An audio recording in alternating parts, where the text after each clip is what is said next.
सबसे पहले भगवान भोलेनाथ के चरणों में प्रणाम करती हूँ, मेरा प्रणाम स्वीकार हो। आदि शक्ति माँ भवानी गौरा के चरणों में प्रणाम करती हूँ, मेरा प्रणाम स्वीकार हो। सभी देवी देवताओं के चरणों में प्रणाम करती हूँ, मेरा प्रणाम स्वीकार हो। आप सभी गुरु भाई गुरु बहनों के चरणों में प्रणाम करती हूँ, मेरा प्रणाम स्वीकार हो। गुरु भाई गुरु बहनों, अगर मेरी वीडियो अच्छी लगे तो लाइक करिए, शेयर करिए, चैनल पे नए हैं तो सब्सक्राइब करिए, कमेंट में महादेव का नाम जरूर लिखिए। महादेव का नाम लिखने से, बोलने से सारे कष्ट दूर हो जाते हैं, तो महादेव का नाम जरूर लिखिए। और आज जो मैं कहानी सुना रही हूँ, हमारे जीवन में जो अंधकार है उसको कैसे मिटाते हैं, और किसी न किसी को तो गुरु बनाना पड़ता है। गुरु ज्ञान की छाया है, गुरु ज्ञान की छाया है, गुरु के बिना भला किसने विद्या पाया है। अरे गुरु तो वही महान व्यक्ति है जिसने हमें जीवन जीना सिखाया है। तो गुरु भाई गुरु बहनों, हमारे जीवन में गुरु का बहुत बड़ा रोल है। सबसे पहले हमारे जीवन में गुरु कौन है? हमारे माता पिता, हमारे दादा दादी। उसके बाद जब थोड़े हम बड़े हो जाते हैं, हम विद्यालय स्कूल जाते हैं, तो वहाँ गुरु हमको मिलते हैं, हमारे टीचर जी। कुछ समय हमारे टीचर हमारे गुरु रहते हैं, मार्गदर्शन करते हैं हमारे जीवन में। उसके बाद जब हम यंग हो जाते हैं तो किसी किसी का मन विचलित हो जाता है, कोई गलत राह पे चल देता है, कोई किसी राह पे चल देता है, प्रभु का हमारे मन में विचार नहीं आ पाता है, कोई धन कमाने में लग जाता है। तो यहाँ भी एक गुरु की आवश्यकता पड़ती है हमको, किसी संत महात्मा की। जो गुरु भाई गुरु बहनों, हमारे जीवन में संत महात्मा का रोल बहुत बड़ा है। जैसे हरिंदर भैया, नीलम दीदी, ये लोग हमको महादेव से जोड़ दिए। वैसे ही बिना गुरु के ज्ञान नहीं हो पाता है, और ये महात्मा लोग हमको गुरु से मिलाते हैं, महादेव से मिलाते हैं। तो आज की कहानी इन गुरुद्वय पे है। भगवान भोलेनाथ को गुरु बनाइए। और हमारे जीवन में महात्मा लोग को बड़ी उपाधि दी गई है, बड़ा ओहदा दिया गया है, जो हमको प्रभु से मिलाते हैं। एक गांव में एक शराबी था, उसके अंदर बहुत सी कमियां थी। शराब पीता था, जुआ खेलता था, वेश्याओं के पास जाता था, मांस मदिरा, मतलब उस जो भी काम करता था सब बुरा करता था। बाकी देखिए गुरु भाई गुरु बहनों, जब भी ज्ञान आ जाए, बुरे रास्ते पे भी अगर जो हम हैं, जितना दिन बुरा कर लिए, अगर जो ज्ञान हो जाता है तो वहीं से रास्ता अपना बदल लेना चाहिए। वैसे ही उस शराबी को एक दिन पता नहीं क्या एहसास हुआ कि हम भी सुधरते, हमारे जीवन में भी बदलाव होना चाहिए। और उसी गांव में एक छोटी सी कुटिया थी, उसमें एक महात्मा जी रहते थे। महात्मा जी बड़े सिद्ध पुरुष थे। वो लोगों को ज्ञान देना, कथा सुनाना, भगवान के बारे में बताना, अच्छी राह पे चलाना, यही उनका काम था। तो एक दिन वो शराबी दारू तो पिया हुआ था, बाकी उस दारू के नशे में ही पहुंच गया उस कुटिया पे, और संत जी से कहा कि हे महात्मा, मैं भगवान को पाना चाहता हूँ, मैं सुधरना चाहता हूँ, मैं आपको अपना गुरु बनाना चाहता हूँ। तो महात्मा जी मुस्कुराए, कहे कि बहुत अच्छी बात है। अगर जो एक बिगड़ा हुआ व्यक्ति, एक गलत राह पे चलने वाला व्यक्ति आज आके हमसे कह रहा है कि हम आपको गुरु बनाना चाहते हैं, ये तो बहुत अच्छी बात है। कम से कम अपनी बुराई हमारे सामने रख रहा है कि हम बुरे हैं, हम बुरे कर्म करते हैं, अपनी गलती को मान रहा है। गुरु भाई गुरु बहनों, माता पिता के ही नज़र में अगर जो हम कोई गलती किए हों सच बोल दें तो उन लोग का गुस्सा ठंडा हो जाता है। वैसे भगवान भी है। भगवान तो देवों के देव महादेव, माँ पार्वती दया की सागर, करुणा की सागर, वो तो हमारी गलती को जरूर माफ कर देंगी। तो सारा भी उनसे कहा तो महात्मा जी कहे कि जरूर हम तुमको अपना शिष्य बनाएंगे और हम तुम्हारे गुरु बनेंगे।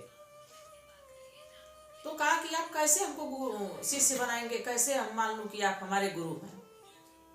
तो गुरुदेव मुस्कुराए उसकी चालाकी पे, कहे कि जब तुम तो हमारे यहाँ से शिष्य हो गए और जब भी तुम कोई बुरे कार्य करना, तुमको बुरा कार्य करना है तो तुम करो, बाकी अगर जो जहां मेरी छवि दिख जाए, जहां मैं दिख जाऊं, वहां मेरे सामने कहीं गलत काम ना करना।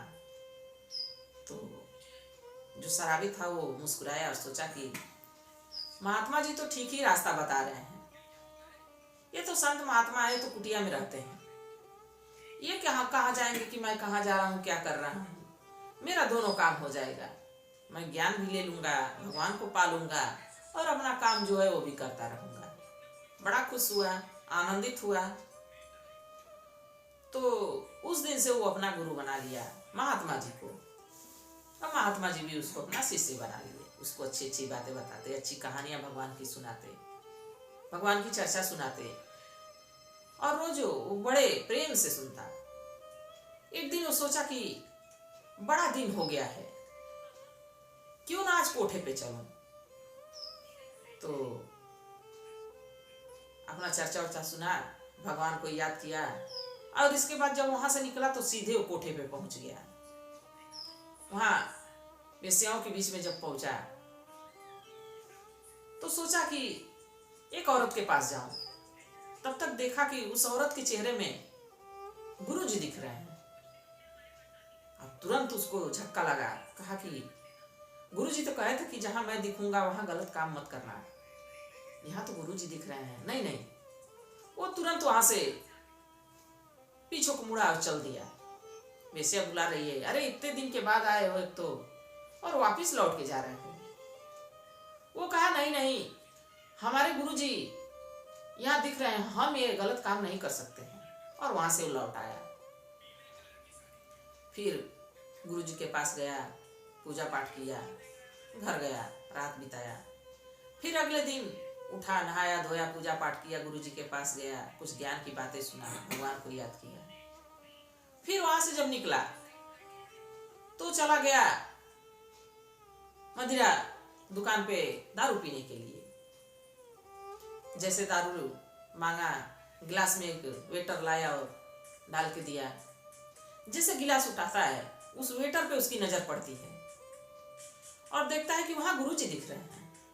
तुरंत गिलास रख देता है और वहां से उठ के चल देता है। वेटर कहता है कि अरे गिलास तो खत्म करके जाते। कहा कि नहीं नहीं, अब तो जो नशा हमको हो गया है वो इस मदिरा में कहाँ है। हमको अपने गुरुजी दिख रहे हैं, मैं उनके सामने गलत काम नहीं कर सकता। और वो चल दिया। गुरु भाई गुरुआनो, जिसको प्रभु का नशा हो जाए।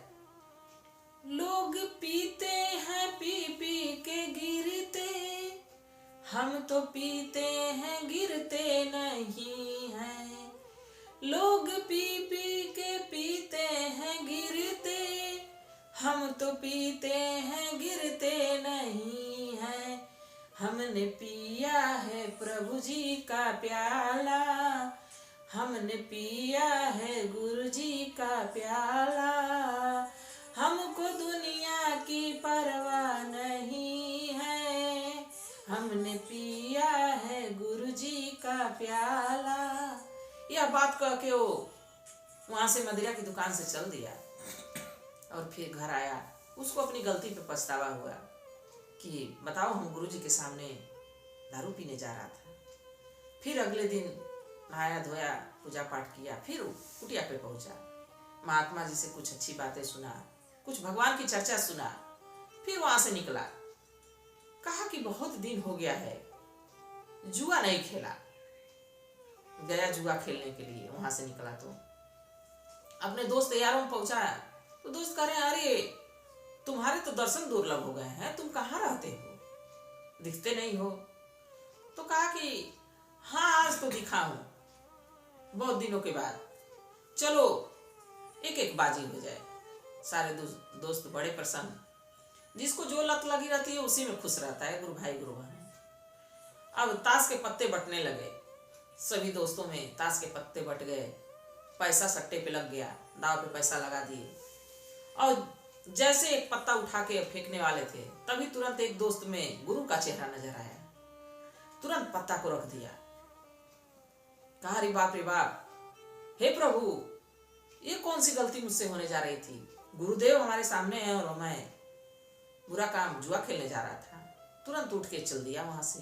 दोस्त कह रहे हैं अरे कहाँ जा रहे हो, पैसा लगा दिए हो, खेल के तो जाओ एक बाजी। कहा नहीं, समझो मैं हार गया आज, हमारा पैसा लग गया तो लग जाने दो, मैं आज हार गया। और चल दिया वहां से चल दिया। और इसके बाद घर गया, उसको अपने आप पे बहुत पछतावा हुआ।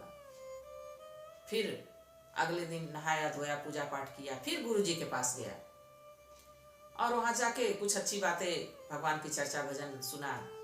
इसके बाद फिर वहां से निकला तो कहा कि आज तो बड़ा मन हो रहा है कि मैं मांस खाता। गया, बकरे कट रहे थे, वहां दुकान पे खड़ा हो गया और दुकानदार से कहा कि भाई एक सेर पैक कर दो। और जैसे वो काट के और पॉलीथीन में रख के उसको पकड़ाने लगा, वैसे उसको उस कसाई में गुरुदेव का चेहरा नजर आने लगा। तुरंत वो पॉलीथीन वहीं छोड़ दिया। कहा कि बहुत बड़ा अनर्थ मुझसे होने जा रहा था, हे प्रभु, ये कैसा अनर्थ होने जा रहा था। गुरुजी हमारे सामने हैं और मैं ये मांस लेके जा रहा था खाने के लिए, और वहां से छोड़ के चल दिया। गुरुजी के पास पहुंचा, गुरुजी से कहा, अपनी सारी बात बताया कि मैं जहां जाता हूं वहीं आप दिखने लगते हैं। गुरुजी मुस्कुराए, कहे कि बेटा ये तुम्हारी सच्चाई है जो तुम्हारे सामने आ जाती है। तुम हमको दिल में बसा लिए हो, वैसे ही प्रभु को अपने दिल में बसा लो तो प्रभु ही प्रभु नजर आएंगे। माता पिता को बसा लो तो माता पिता नजर आते हैं, गुरु को बसा लो तो गुरु नजर आते हैं। और तुम देवों के देव महादेव, वो तो गुरुओं के गुरु हैं, उनको जिस दिन बसा लोगे बस वही नजर आएंगे। तो गुरु भाई गुरु बहनों, जब गुरु हमारे दिल में बस जाएंगे, जब आपके दिल में गुरु बस जाएंगे, तो उनके सिवा कुछ और नजर नहीं आएगा। अपने आप गलतियां सुधर जाएंगी, अपने आप जीवन में बदलाव हो जाएगा। और जो भी दुख सुख, जो भी हमारे जीवन में संकट आएगा, उसको कटने की ऊर्जा हमको मिलेगी। भगवान वो ऊर्जा हमको देते हैं कि दुख आता है और कट जाता है। तो गुरु भाई गुरु बहनों, कहानी कैसी थी जरूर बताइएगा। इसी के साथ हर हर महादेव।